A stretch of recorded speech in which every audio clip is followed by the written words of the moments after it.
Eh, sorry, aku pengen Hmm. tanya dulu agamanya apa? Katolik. Oh, Sama ya? sama. Iya dong, kan orang Palembang. Orang Katolik, Papa Katolik. Papa Katolik, Mama Katolik, Papi, Mami Katolik, Nenek Buddha. Jadi saya sebenarnya Bhinneka Tunggal Ika. Bhinneka Tunggal Ika. Tapi sekolah dari SD, SMP, SD di mana? SD Saprus 2, SMP Saprus Maria, SMA Saprus 1 Bangau. Oke, Semua tiga-tiganya Katolik. aku tahu. Tiga-tiganya aku Oh tahu. ya jelas, terkenal. Di Maria banyak cewek cakep tuh. Oh ya, pasti dulu metodis ya. Enggak. Aku dulu sampai satu semua ya. Oh, sampai satu. Semua ya. Oke, Kamboja, Bangau. Aku. Terus sampai lulus kuliahnya masih kuliah non-muslim? IPB. Masih Katolik? Masih Katolik sampai semester ketiga. Semester ketiga? Betul, jadi Muslim. Kenapa? Waktu itu, jadi saya tuh... Apa yang merubah Felix Xiao menjadi seorang Muslim?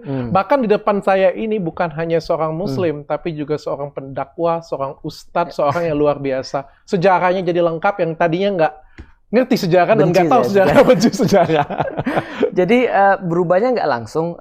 Saya SMP kelas 2 gara-gara main game jadi ateis. Jadi game saya kayak Final Fantasy, Xenogears dan segala PS1 lah waktu itu kan. Jadi ateis. Jadi SMP kelas 2 sudah ateis. SMP kelas 3 semenjak belajar biologi dan fisika saya jadi agnostik. Oke. Nah, jadi karena saya belajar biologi dan fisika saya bilang oke, nggak mungkin Tuhan nggak ada. Tuhan pasti ada. Awalnya kan bilang Tuhan nggak ada, ateis. Lalu bilang fisika, nggak mungkin Tuhan nggak ada. Rumit banget kalau Tuhan nggak ada. Salah satu mungkin yang bisa diambil gampangnya gini ya. Ada satu ilmuwan matematik namanya Roger Penrose, profesor. Dia ngitung probabilitas bahwasanya alam semesta terjadi secara kebetulan. Oke. Ternyata probabilitasnya adalah 1/10 pangkat 10 pangkat 1, 2, 3. Oke. Which is banyak more than impossible. Berarti Tuhan pasti ada. SMP kelas 3 saya percaya Tuhan pasti ada. Setelah saya percaya Tuhan pasti ada, saya kosong tuh karena saya nggak mau beragama. Karena saya bilang semua agama sama. Semua agama sama, semua agama nggak benar. Semua agama cuma cover, cuma topeng aja untuk menutupi orang-orang yang serakah dan segala macam. Waktu itu karena saya lihat adalah orang-orangnya. Oke. Saya ngelihat Katolik dari orangnya, saya ngelihat Kristen dari orangnya, Buddha dari orangnya, Hindu dari orangnya, terutama Muslim karena display Indonesia itu ya Muslim, gitu kan ya. Makanya saya lihat nggak bener nih. Masa kemudian agama yang benar kotor, nipu, gitu kan ya. Kalau datang telat gitu kan ya. Kalau misalnya janji nggak bener, kalau misalnya kerja nggak serius dan seterusnya, ini nggak bener, nggak mungkin agama yang benar. Tapi setelah saya masuk ke IPB, ternyata apapun yang saya lihat tadi, saya baru ngerti ada beda antara Muslim dan Islam. Dan bedanya bukan kecil, bedanya jauh. Bedanya Muslim dengan Islam? Jauh banget. Apa itu bedanya? Aku sendiri juga nggak tahu. Contoh, ternyata pas saya masuk Islam itu waktu itu, nggak semua orang Muslim itu sholat. Itu pertama, jelas. Tidak banyak semua banget orang Muslim sholat. Padahal sholat kan Islam. Bener sih, karyawanku juga banyak yang nggak sholat. Kalau dia sholat pada saat itu, kita tanya lagi. Dia ngerti nggak suratul Fatihah artinya apa? Kalau dia ngerti suratul Fatihah, kita tanya lagi. Dia sudah baca tafsirnya seberapa banyak? Nah, itu yang membuat ternyata Muslim itu tidak merepresentasikan Islam. Seperti yang dokter lihat. Muslim tapi kok anarkis. Kalau dia Muslim, dok, jangankan anarkis, jangankan gerbek orang lalu kemudian pakai fisik. Dia nodongin senjatanya nggak boleh, dok. Kalau Muslim. Karena pernah terjadi satu waktu Rasul katakan gini, ada seorang Muslim nodongin senjata pada Muslim yang lain, maka dua-duanya itu sudah kena dosa. Loh, terus kemudian kalau misalnya mereka salah satu mati gimana? Dua-duanya masuk neraka. Loh, kok bisa? Kata orang Muslim tadi, kok bisa ada dua orang Muslim sama-sama nodongin senjata terus saling tusuk, satunya mati, satunya masih hidup, dua-duanya masuk neraka.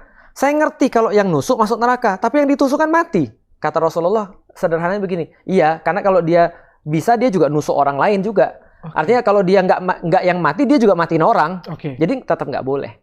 Artinya kalau benar-benar urusan darah itu urusan benar-benar sangat-sangat sakral dan detail di dalam Islam. Nggak boleh sama sekali menumpahkan darah. Apalagi kemudian, nggak boleh sama sekali fisik, apalagi menumpahkan darah. Nah itu kalau di dalam Islam. Contoh lagi misalnya, kok bisa ada orang-orang Muslim ketika misalnya ditanya, kenapa kerja lu cuma segini? Ya udah takdirnya segini. Udah kalau sudah takdir segitu aja. Iya takdirnya udah gitu-gitunya. Kalau mau berusaha juga nggak bisa. Itu bukan pemahaman Islam. Banyak banget orang-orang pemahaman yang dia pikir pemahaman Islam, tapi sebenarnya bukan pemahaman Islam. Nah, ini problemnya ini. Ada orang nggak mau kerja keras karena bilang sudah takdir. Kenapa kamu kayak gini-gini aja? Ya namanya sudah takdir. Kenapa nilai ujianmu dapat 3? Ya sudah takdir saya. Itu bukan pemahaman Islam. Nah makanya kalau kita lihat beda jauh sekali antara Muslim dengan Islam. Ngomong keras pada orang tua, nggak simpatik terhadap orang dan seterusnya. Termasuk ya kita di Palembang lah, woi Cino. Apakah itu Islami? Nggak ada. Nggak boleh bagi orang-orang Muslim untuk menyakiti orang. Bahkan seperti itu aja ya, menyakiti secara kata-kata pun tidak boleh. Nggak boleh. Di dalam Islam, orang-orang yang bukan Muslim, yang kita sebut non-Muslim itu kan ya, itu tidak boleh disakiti. Baik secara verbal, baik secara fisik. Ada 3, kehormatan, darah, harta. Itu haram. Kafir lo, kafir! Nah, itu nggak boleh. Nah, kata-kata kafir itu boleh. Pengucapan yang kayak tadi itu nggak boleh. Sentimennya. Makanya contoh, ada orang bilang, boleh nggak menyebut Cina? Saya emang nggak apa-apa disebut Cina. Kita Chinese, memang kita Chinese. Tapi kalau misalnya Cina lo, itu kan nggak boleh. Nah, itu yang kita katakan itu nggak boleh. Nah, makanya itu kita katakan sentimennya nggak boleh. Tapi kalau Cinanya, kita memang Cina. Kafir itu boleh digunakan. Tapi kata-kata kafir digunakan itu nggak boleh. Maka ada orang yang bilang, tidak boleh menyebut selain Islam sebagai kafir. Saya bilang, loh gimana? Itu kan aturan kita. Itu kan penamaan internal. Boleh saja. Cuman nggak mungkin juga saya tiba-tiba bilang ke rumah, ke bapak saya, woi kafir. Kan nggak mungkin. Woi kafir sini lo. Kan nggak mungkin. Maksudnya gini, orang tuh nggak ngerti maksudnya. Nggak ngerti kondisinya tuh kayak apa. Konteksnya tuh kayak apa. Bahwasanya kafir itu digunakan untuk orang-orang yang bukan Muslim. Tapi kan bukan berarti kita boleh addressing orang sembarangan seperti itu. Pun Islam nggak boleh ya? Boleh. Di dalam Islam, bahkan kalau dia bukan Muslim ya, dok ya, itu ada satu ayat yang kemudian pernah, ayatnya literally bunyinya begini, jangan mengepakkan sayapmu di depan orang tua.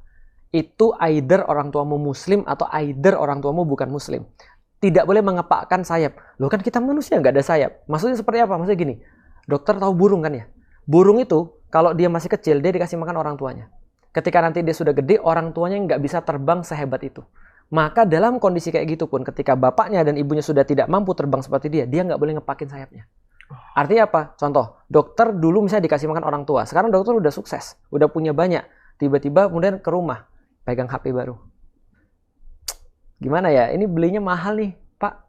Maka kalau saya secara pribadi, ayat itu saya terapkan dengan cara seperti apa? Sampai detik ini, saya selalu berpendapat, kalau saya mau beli HP baru, orang tua saya harus lebih baru. Sederhananya ayat itu diartikan seperti itu tadi. Karena kita nggak boleh mengepakkan sayap. Kadang-kadang kita mau untuk menunjukkan kita tuh sukses. Nggak boleh lebih tinggi daripada orang tua kita bahkan. Intinya jangan sampai mereka merasa dengan perbuatan kita mereka jadi inferior. Jadi apa ya? Bukan bangga. Ada orang tua ketika lihat anaknya sukses dia bangga. Ada orang tua ketika lihat anaknya itu petantang-petantang di depan dia seolah-olah orang tuanya bukan apa-apa. Misalnya contoh, ya sendiri dia merasa tersinggung aja. Misalnya contoh dia merasa gini. Ya iyalah dulu saya tuh belum bisa gituin kamu sekarang udah sukses kan ya, tapi nadanya nggak enak itu maksudnya, bukan karena dia proud gitu. Nah Islam tuh bahkan nggak boleh menyakiti sampai di titik itu, literally nggak boleh. Nah ini jauh sekali antara Islam dan Muslim. Jadi jangankan berkata kasar, jangankan kita kemudian menyakiti, bahkan rasa itu aja sampai di titik itu kita disuruh perhatiin. Lu tahu sadarnya dari mana itu? Apa tuh? Bahwa Muslim dan Islam itu bahwa itu benar-benar berbeda. Ternyata itu sudah disadari oleh banyak orang Muslim. Makanya ada banyak ulama bilang begini, al-Islamu mahjubun bil muslimin. Jadi Islam itu tertutup dengan orang Muslim. Jadi yang orang lihat tuh Muslimnya bukan Islamnya. Jadi orang enak jadi sama Islamnya. Padahal yang melawan Muslim, gitu kan ya. Bukan Islamnya yang nyuruh gitu maksudnya. Nah problemnya adalah memang betul kalau ada orang Muslim baik pasti yang dipuji adalah orangnya. Tapi kalau ada orang Muslim jelek, yang disalahkan agamanya. Kenapa? Gara-gara kita juga. Lah itulah kenapa ada orang maling, orang berzina itu nggak pakai kerudung. Tiba-tiba masuk dia kemudian ke pengadilan, pakailah dia kerudung, gitu kan ya. Terus gimana ceritanya, gitu kan? Apa yang pengen ditunjukkan dari sini, kan gitu. Saya tuh juga pusing juga, itu kan ya. Makanya ketika ada orang mau pemilu, gitu kan ya, pakailah dia peci. Tiba-tiba syar'i semua. Iya, syar'i semua, pakailah peci, pakailah kerudung. Tiba-tiba pas dia nipu, gitu kan. Akhirnya itulah orang Islam. Orang ngomongnya gitu. Termasuk nenek saya juga gitu. Ketika kemudian dia ngelihat saya udah mulai nggak betah di agama saya, nenek saya bilang, Lik, boleh masuk agama apa aja, asal jangan Islam. Karena yang dia lihat Islam tuh begitu wajar banget. Mau menang sendiri, gitu kan, dia suka ngatain orang, nabrak orang nggak minta maaf. Gitu, kaki ibu saya digilas waktu itu lagi main di salah satu tos serba di Palembang, tiba-tiba main bom kar, kaki ya betul, kaki ibu saya ditabrak. Terus dia malah nyalain kita, hina-hina lagi. Kan kita sakit hati. Yang kita lihat apa? Muslim. Gitu. memang nih orang-orang ini nih kayak gitu Bu ya. Apalagi gitu. kalau kita Cina kan. Iya, memang dia tuh benci sama kita kan itu kan ya. Nah, jadi ya aku selalu bilang gini, nggak salah sih kalau seandainya ada orang-orang Chinese mereka kemudian ngelihat Islam tuh nggak suka. Karena itu sudah masuk ke dalam bawah sadar. Jadi nggak salah sih ya. Memang tugas kita lebih berat akhirnya. Karena kan dalam marketing kan ada satu kesalahan itu harus berapa? 3 kali lipat ya dibayarnya. Jadi kalau misalnya kita salah dalam satu promo itu barisnya harus 3 kali budgetnya untuk memperbaikinya. Itu pun belum membuat mereka senang, baru memperbaiki aja. Berat lo jadi ustadz tugasnya. Iya, memang berat. Lalu itu kelas 3 semester 3 ya. Terus tiba-tiba jadi muslimnya? Nah, muslimnya setelah saya diskusi, ketika di kuliah saya diskusi, nah di situ saya dapat Islam beda dengan muslim. Saya baru ngerti, oh ini Islam. Kalau gitu ini dari kemarin saya cari. Karena Islam beda banget. Ternyata dengan muslim yang saya lihat. Ternyata apa? Islam itu sebuah konsep hidup. Yang ngajarin lu siapa? Namanya Ustadz Fatih Karim. Waktu itu di kuliah, saya diskusi dengan beliau. Waktu itu WTC lagi ditabrak. Jadi pas WTC lagi ditabrak? Iya, 2001 kan WTC ditabrak tuh. Justru orang bilang teroris, lu jadi Islam di situ. Nah itu dia tuh.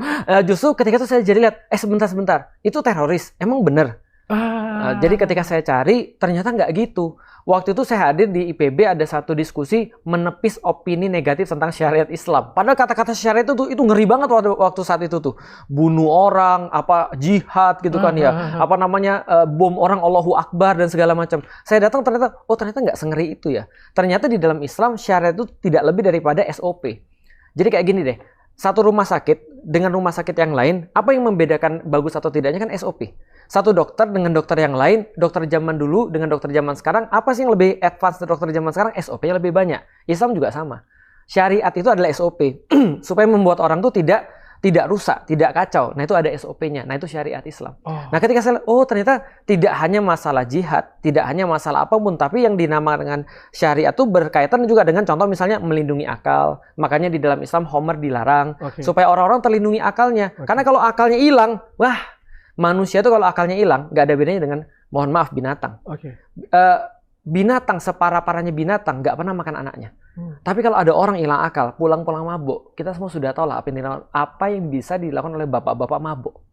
Sampai rumah apa yang terjadi? Bapak saya nggak mabuk aja sampai rumah ngeri, gitu kan? Apalagi bapak mabuk, gitu kan ya? Tentu saja lebih mengerikan kan, gitu kan ya? Nah makanya Islam itu syariat. Contohnya lagi misalnya, apalagi syariat, ketika ada orang misalnya mencuri dipotong tangannya, kita tahu seberapa nggak enaknya motor hilang. Orang udah susah-susah nabung, gitu kan ya? Beli motor hilang. Bahkan hilangnya sekarang sudah sindikat pencurian motor. Nah, ketika ada potong tangan, orang-orang jadi terlindungi dan itu semua syariat. Menghormati orang tua tadi syariat. Tidak kemudian dalam tanda kutip ya menghamili anak orang, tidak melakukan itu juga syariat dan seterusnya. Syariat ternyata ada banyak kehidupan di situ. Dan pada waktu itu lo langsung putuskan untuk menjadi Islam. Karena nggak ada pilihan. Bagi saya ketika saya berpikir Islam nggak ada pilihan ketika saya punya akal yang berpikir. Satu-satunya dapat Islam. Dan pada waktu itu lo apa itu namanya? Syahadat. Syahadat. Di mana? Syahadatnya di IPB, di kos-kosan. Di kos-kosan. Agak kurang bersejarah ya? Iya, agak kurang bersejarah. Sampai sekarang saya lupa itu tanggal berapa. Kalau Mas Deddy Corbuzier kan di masjid besar oleh guru besar gitu. Kalau saya lu agak kurang bersejarah ya? Karena tidak ada yang tahu kayaknya. Nggak ada yang tahu ya? Betul. Syahadat itu di mana aja, bahkan di masa Islam ada Raja Najas, itu adalah orang Kristen, dia bersyahadat nggak ada yang tahu. Cuma dia sudah bersyahadat. Nah, kenapa kita tahu dia sudah bersyahadat? Ketika Rasul mendengar kabar bahwa Raja Najas itu wafat, dia perintahkan Muslim untuk sholat goib. Itulah syariat sholat goib yang pertama. Sholat goib itu gini dok, ada orang meninggal di tempat yang lain, kita sholat di sini. Nah itu sholat goib, sholatnya jadi terpisah jarak dan waktu. Nah itu sholat goib. Nah itu pertama kalinya syariat sholat goib ada karena Rasul mensolatkan goib Raja Najas. Itu syahadatnya nggak ada yang nyaksiin dan nggak ada yang membimbing. Jadi sebenarnya contoh ya, kalau Dr. Richard, wah saya udah tahu nih kebenaran Islam. Lalu kemudian sebelum Dr. Richard meninggal, Dr. Richard syahadat nggak ada yang tahu. Syahadat diri sendiri kayak gitu ya? Itu sudah masuk Islam. Sesederhana itu Islam, nggak perlu ritual. Nggak perlu ritual, nggak perlu ada di mana, nggak perlu ada ustadz sekalipun. Karena sebenarnya agama itu private. Betul. Tapi siapa sih yang berperan mengubah ini? Apakah hanya ustadz itu, ada wanita atau ada teman dekat gitu? Alhamdulillah setelah saya masuk Islam saya malah putus pacaran. jadi kenapa? Karena di dalam Islam kan nggak ada pacaran. Sana. Ya, jadi di dalam Islam kan nggak ada pacaran ya. Ada langsung nikah. Maka waktu itu saya bilang ke bapak saya, Felix mau nikah. Bapak saya bilang, kau nih, gitu kan ya, ganjen kau nih, itu kanji kau nih, gitu kan. Bahasa Palembang gitu kan. Jadi bapak saya nggak boleh saya nikah umur 18 tahun. Akhirnya ya udahlah saya putus pacaran. 4 tahun kemudian saya baru nikah dengan istri saya sekarang. Lu jadi Islam pada waktu itu lu langsung kasih tahu bokap nyokap? Saya perlu waktu 3 minggu, 3 pekan untuk ngasih tahu bapak saya. Jadi 3 pekan saya belajar sholat dulu, belajar saya harus ngomong apa nih gitu kan ya. Karena kan nggak langsung pinter ngomong kayak gini kan itu kan ya. Jadi artinya apalagi itu pasti pindah ke Islam kan agak-agak jauh ya, agak berseberangan banget. Yang susah itu ngomong sama mami, sama ibu. Berseberangannya bukan karena apapun, tapi karena kita kan Chinese dan mereka terimanya informasi negatif semua tentang Islam. Yang susah tuh sama mami, karena mami kan perasaan. Kalau papi kan logika. Logika yang sekarang, saya tuh warisan dari bapak saya. Jadi bapak saya tuh sangat kritis sekali. Dia tiap jemput saya pulang, saya kan tinggalnya di Polygon. Jadi kalau dari kota harus agak jauh dikit jalannya. Nah, karena agak jauh jalan, dia selalu buka Zainuddin. Dan dia selalu kritis terhadap agama. Lik kayak gini segala macam. Nah, bapak saya nggak terlalu khawatir sih, karena saya bilang karena terbuka. Dia logik, dia terbuka. Ibu saya yang saya khawatir, karena dia perasaan. Nah, jadi ketika penjelasan itu yang memang sangat sulit sekali. Jadi bapak saya di sini ngajak logika, saya masih ingat banget, saya duduk di sini, ini bapak saya di sini. Lu temuin? Ini ibu saya di sini. Kakak saya di depan sana lagi bawa pisau. Serius? Dia bilang, Lik, awas kalau mami ada apa-apa ya. Dia sudah tahu. Saya harus berantem sama yang mana dulu nih, gitu kan. Maksudnya harus ngomong sama yang mana dulu nih. Nah, jadi ya memang itu kondisinya. Tapi ya gimana ya, saya secara pribadi merasa bahwa saya sempat mau menyembunyikan. Sebagaimana para mu'alaf yang lain juga kadang-kadang menyembunyikan keislaman mereka. Tapi saya pikir gini, kalau saya sembunyikan keislaman saya, pertama, saya nggak pede dengan keislaman saya. Yang kedua, saya nggak memberikan chance buat bapak dan ibu saya juga untuk ngerti Islam seperti saya ngerti. Maka yang saya dapat adalah benar, semua informasi. Ibu saya nangis-nangis, Lik, kamu kenapa masuk Islam? Kamu pengen kawin lagi ya? Saya bilang, kawin aja belum. Saya bilang, kawin lagi. Itu kan. Image-nya jelek banget ya. Iya, punya bini banyak. Itu kan ya. Ngebom di Palestina. Itu juga ibu saya bilang, nanti kamu ngebom di Palestina. Saya bilang, enggak, Mi. Itu kan. Nanti kamu begini. Nanti kamu nggak ngakui keluargamu. Enggak, justru saya bilang. Ya, orang banyak salah paham ya. Makanya saya kasih tahu pada semua mu'alaf, kalau pertama kali kamu datang ke orang tuamu, tanya sama mereka, kenapa kamu khawatir? Sampaiin pada saya, biar saya bisa tahu kenapa kamu khawatir. Ibu saya bilang, nanti kamu nggak ngakuin keluarga lagi. Saya bilang, enggak. Justru di dalam Islam, andaikan saya lagi ngisi 500 orang nih, atau 5.000 orang, atau kayak sekarang saya lagi podcast, ibu saya telepon, Lik, pulang. Saya bilang, boleh nggak sebentar, Mi, ini lagi podcast. Nggak, sekarang pulang. Saya harus pulang. Walaupun harus ngisi 5.000 orang, saya harus pulang kalau ibu saya yang bilang. Karena harus mendengarkan. Nggak ada negosiasi kalau soal ibu. Karena ibu ini setelah Tuhan, ibu. Berarti kalau ibunya bilang, pulang. Saya nggak usah nanya, emang ini urgent? Nggak, pulang aja. Udah, kita nggak perlu tanya apa-apa lagi. Pulang. Itu Islam. Nah, artinya saya bilang, ya mami gak usah takut, ini jaminannya. Dan memang benar ya, saya dulu nggak suka sama bapak ibu saya. Terutama bapak saya. Kenapa? Karena dia kan jahat itu kan dia. Saya main basket di rumah ya. Salah saya sih main basket di rumah ya. Lu nakal ya waktu dulu pasti ya. Lumayan lah itu kan ya. Tapi nggak kriminal. Ya. Jadi main basket di rumah tanpa ya mungkin saya juga sadar sih sekarang ketika kita lagi kesel di kantor, pulang langsung ditusuk pakai pisau tuh bola basket saya. Padahal saya lagi hobi-hobinya main basket. Lagi emosian, lagi baca komik, dirobek komik saya. Ya mungkin karena salah saya juga, karena baca komiknya kan di depan meja makan. Tapi karena zaman dulu kan sakral ya, bapak datang kita harus di meja makan, dia mulai makan baru kita boleh makan kan gitu kan ya, zaman dulu kan gitu. Dirobek, terus apa lagi pacaran jam 3 malam diputusin telepon saya itu kan, mana nggak saya dendam gitu kan. Jam 3 malam.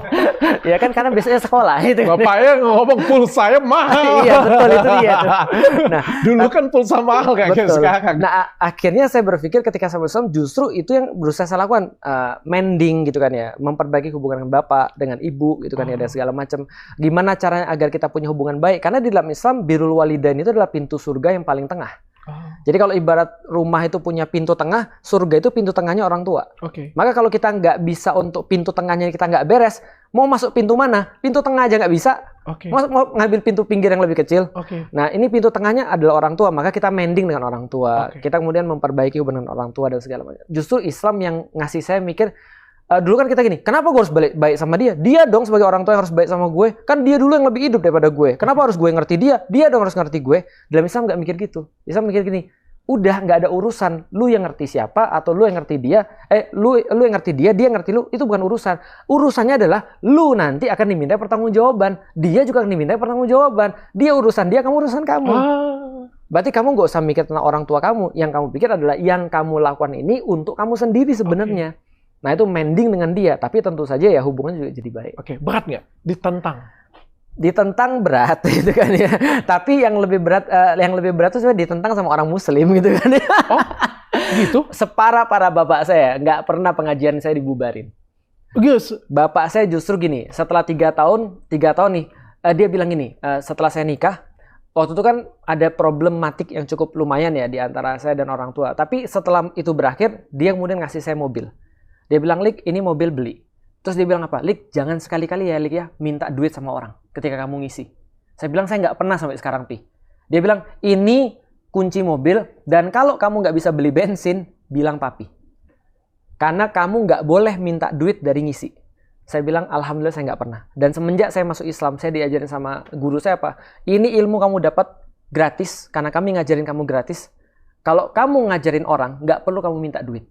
Karena itulah kemudian ketika saya ditanya sama orang, apa hukumnya menarif kalau ngisi? Bagi saya pribadi, saya nggak tahu bagi orang lain. Bagi saya pribadi, saya mengambil pendapat haram. Menarif. Kalau dikasih duit gimana? Nggak apa-apa.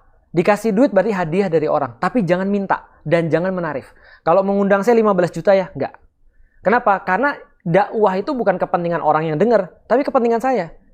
Sama seperti gini. Coba dokter bayangin. Benar. Benar nggak? Bukan kepentingan orang yang dengar itu. Ini pahalaku. Tanya sama orang Muslim, hukumnya dakwah apa? Wajib. Sama kayak sholat. Sholat juga hukumnya wajib. Jadi kalau ada orang bilang gini, lu mau lihat gue sholat nggak? Bayar dulu 10 juta. Orang bilang gini, lu yang dapat pahala gue suruh bayar. Lah kan lu sholat, lu yang dapat pahala. Lu dakwah, lu yang dapat pahala. Lu nggak dakwah, lu dosa. Lu nggak sholat, lu dosa juga. Kenapa lu harus narif orang? Kecuali dia ngajarin sesuatu yang profesional. Contoh, ngajarin baca Quran. Dia boleh narif. Karena profesional, sama kayak dokter. Saya buka seminar. Bagaimana cara membedakan skincare yang palsu dan skincare yang asli. Atau saya buka seminar. Ada ilmu yang dibagiin. Bagaimana cara membuka bisnis skincare. Nggak ada masalah dibayar. Tapi kalau orang Muslim dakwah, dibayar. Bagi saya, ya kalau yang lain mau menarif, saya nggak tahu pengambilan mereka seperti apa. Tapi bagi saya haram. Bapak saya akhirnya juga bilang begitu. Kamu nggak boleh minta. Ya, saya nggak minta. Mobil saya difasilitasin. Rumah saya difasilitasin. Saya buka usaha hijab. Bapak saya modalin 400 juta. Kemudian saya pergi kemana-mana, bapak saya fasilitasin juga. Sampai, Lik, kamu sering ke airport ya? Iya. Kamu terus di mana? Ya, saya nunggu aja. Kenapa nggak ke launch, Lik? Nggak ada duit. Nih, papi buatin kartu launch. Dia yang buatin kartu launch. Sampai hal-hal seperti itu tadi. Sederhana. Tapi yang lebih berat adalah ketemu dengan orang Muslim, yang katanya Muslim, toleransi sama orang yang bukan Muslim, tapi sama orang Muslim sendiri nggak bisa toleran. Ini kan aneh. Speechless ya, gitu kan ya. Jadi sama orang non Muslim dia bisa toleran, tapi sama Muslim sendiri nggak bisa toleran. Ini kan aneh. Pernah dibubarin, digedor-gedor mobil saya dan segala macam. Tapi saya tuh kadang-kadang saya di mobil itu stresnya gini. Saya bilang gini, apa yang pernah saya problem sama kalian? Nggak ada sama sekali problem sama kalian. Secara individu juga nggak ada. Tapi tadi itu bukan masalah agama ternyata. Ternyata itu urusan pilpres. Justru lebih berat di teman-teman Muslim sendiri. Iya, yang lebih berat itu penentangan bukan dari orang yang bukan Muslim, tapi yang Muslim. Kenyataannya begitu. Kenyataannya seperti itu. Betul. Itulah yang terjadi sebelum perang salib juga. Kenyataannya. Karena kaum muslimin terlibat konflik intens sesama muslim. Kenapa sih? Kenapa? Zaman dulu atau zaman sekarang nih? Dua-duanya. Zaman sekarang. Sama sih penyebabnya. Karena gini, ada satu ilmuwan yang menulis buku, dia memformulasikan sebabnya dengan sangat apik sekali dalam satu kalimat. Panjang, tapi dia satu kalimat kan. Dia bilang gini, semenjak ulama-ulama itu diangkat derajatnya selevel Rasulullah, maka disitulah konflik dimulai. Saya ulangi lagi ya, ketika ulama-ulama diangkat levelnya menjadi seperti Rasulullah, disitulah konflik dimulai. Contoh misalnya ya, Dr. Richard anggaplah ulama orang Muslim, aku ulama orang Muslim. Berarti kalau Dr. Richard ngomong A, aku ngomong B, Wajar dong, karena kita sama-sama masih manusia. Saya sering menyamakan antara ulama tuh sama kayak dokter. Dokter ribut kan boleh, nggak ada masalah. Yang nggak boleh ributkan adalah pasien. Boleh, Dokter sama dokter ribut nih, bagus tuh. Saya seneng tuh kalau dokter sama dokter ribut, karena pasti hasilnya adalah kalau nggak baik pasti lebih baik. Karena mereka adu ilmu. Mereka ribut berdasarkan data, berdasarkan fakta, dan solusinya pun pasti baik kalau nggak lebih baik. Tapi kalau yang ribut pasien, dok, ngawur itu, dok. Yang bagus tuh obat untuk pusing tuh apa? Pasien. Udahlah. Sama-sama orang nggak ngerti, dua-duanya sama-sama orang goblok. Nah, betul. Sama-sama nggak pahamnya, tapi ngomong gitu kan ya. Nah, sudah bodoh bersuara gitu kan ya. Nah, jadi kalau misalnya ini ribut, nah itu sama kayak ilmuwan, ulama. Ulama itu ada kemungkinan benar, ada kemungkinan salah. Dan di dalam sejarah Islam perbedaan itu biasa. Tapi ketika omongan ulama disejajarkan dengan omongan Rasulullah, maka jadinya dosa dan pahala. Bukan lagi baik dan lebih baik. Tapi biasanya dosa dan pahala. Contoh misalnya, kamu nggak setuju sama ulama saya, berarti kamu dosa. Kamu nggak setuju dengan dokter saya, berarti kamu salah. Loh, sebentar. Kenapa kita ini kan melihat ulama tuh beda, wajar. Kalau kamu nggak suka sama dia, ikut ulama yang lain nggak apa-apa. Dan kalau kamu ikut ulama yang lain berbeda, itu nggak ada masalah. Contoh dok, ini perbedaan di dalam Islam. Ada orang muslim yang berkata, celana di bawah mata kaki itu haram. Masuk neraka. Dalilnya ada. Tapi ada ulama yang mengatakan bahwa di bawah mata kaki, kalau sombong, baru masuk neraka. Karena kasus zaman dulu orang-orang itu menunjukkan strata sosial dengan pakaian. Semakin menjulur, semakin strata sosialnya tinggi. Sehingga dia berhak sombong dan merendahkan orang lain. Masuk akal ya dok? Dan itu jadi masuk neraka ya? Itu lebih masuk akal. Masuk akal. Nah, maka ulama yang lain bilang, oh itu nggak makna literal, tapi maknanya adalah apa yang dilakukan oleh orang itu. Esensinya apa? Berarti di bawah mata kaki, kalau dia sombong, dia masuk neraka. Tapi ada yang bilang, enggak. Pokoknya di bawah mata kaki, masuk neraka. Nah itu perbedaan dok. Nah bagi saya ini adalah baik dan lebih baik. Manapun yang kamu dapat di dalam Islam baik dan lebih baik. Karena contohnya Rasul begitu. Contohnya Rasul ketika ada dua orang muslim yang berbeda, Rasul ketawa. Karena sama-sama punya dalil. Karena kalau nggak baik, pasti lebih baik. Nggak perlu diperdebatkan. Cuma bedanya antara best and better. Gitu aja gitu kan ya. Nggak mungkin salah. Tapi sekarang, lu nggak di bawah mata kaki, masuk neraka. Nah ternyata catatan di waktu itu sebelum perang salib, kaum muslimin intens konfliknya adalah sampai bunuh-bunuhan. Ketika dalam perkara-perkara perbedaan yang harusnya boleh. Nah ini yang terjadi sekarang juga. Perbedaan sederhana. Maksud lu apa? Begini. Maksud gua apa? Begini. Tapi ribut. Ada yang bilang maulid boleh. Ada yang bilang maulid nggak boleh. Ribut. Padahal harusnya kan nggak ribut. Orang esensinya kita sama-sama satu bilang kenapa maulid boleh? Karena ini memperingati lahirnya Rasul. Mungkin semua orang kasih pendapat nih, jadinya ribut. Nah sebenarnya pendapat nggak apa-apa, asal pendapatnya oleh para ahli tadi. Dan ahlinya tidak diangkat selevel Rasulullah. Karena kalau level Rasulullah cuma kemungkinannya dua. Halal atau haram, dosa atau pahala. Tapi kalau ulama-ulama ini, boleh nggak salah ulama? Boleh. Kalau Rasul nggak boleh salah. Jadi contoh ya, ada orang nggak suka sama saya, bukan berarti dia nggak suka Islam loh dok. Dokter Richard bilang, aku nggak suka Felix. Apaan tuh orang itu? Dia mu'alaf sok tahu. Nggak apa-apa dok. Saya nggak akan bilang, Richard ini berarti sentimen terhadap Islam. Nggak dok. Tapi orang-orang yang tadi dok, yang tadi saya bilang kenapa punya konflik. Begitu ada orang nggak suka sama dia, begitu ada orang berlainan pendapat sama dia, dia bilang, dia bukan berlainan pendapat sama saya, tapi dia berlainan pendapat sama Rasulullah. Mana nggak jadi konflik? Paham nggak dok? Karena dia menilai ketidaksukaan sama dia sebagai ketidaksukaan sama Islam. Atau sebagai pembanggangan terhadap Rasulullah. Lambang dianya jadinya. Betul. Padahal yang gua nggak suka tuh lu, bukan Rasulullah. Sama kayak ada orang ini. Tahun-tahun lalu ada orang bilang, saya Indonesia, saya Pancasila. Berarti kalau saya nggak suka sama orang tadi boleh nggak? Bukan berarti saya nggak suka Pancasila dan saya nggak suka Indonesia kan itu kan ya. Saya cuma nggak suka sama dia aja. Orangnya. Tapi ada orang yang berkata begini, kalau dia nggak suka sama saya, berarti dia ancaman negara ini. Ini yang terjadi pada saya sekarang. Yang saya kritik itu adalah kelakuan yang salah. Tapi dia mengatakan saya nggak suka sama entitas yang lebih besar. Nah itu kan sama. Luar biasa. Aku mulai detik ini ya, aku cinta dengan Felix Xiao. Tapi jujur ya sebenarnya sebelum ketemu dengan Felix Xiao kan aku cuma dengar-dengar ya. Felix Xiao itu radikal, hati dan lain sebagainya. Himpunan Tani Indonesia ya. Iya, pas duduk di sini aku ngobrol, gila, cinta damai, orangnya penuh kasih kayak gitu ya. Logik. Belum kita ngomong One Piece. Ya, lu kenapa bisa dicap radikal, bro? Itu tadi. Nah, itulah pentingnya opini, pentingnya syiar. Jadi pentingnya informasi dan referensi. Nah, itulah kenapa saya bilang bahwasanya apapun yang kita lakukan terhadap masalah Palestina itu matters, karena itu adalah soalan referensi. Referensi itu membentuk pemikiran orang. Tadi saya bilang bahwa referensi informasi mengendalikan kecenderungan, mengendalikan pikiran, mengendalikan aksi dan reaksi orang. Jadi saya nggak pernah menyalahkan kalau ada orang tiba-tiba takut sama saya karena informasinya salah. Ya,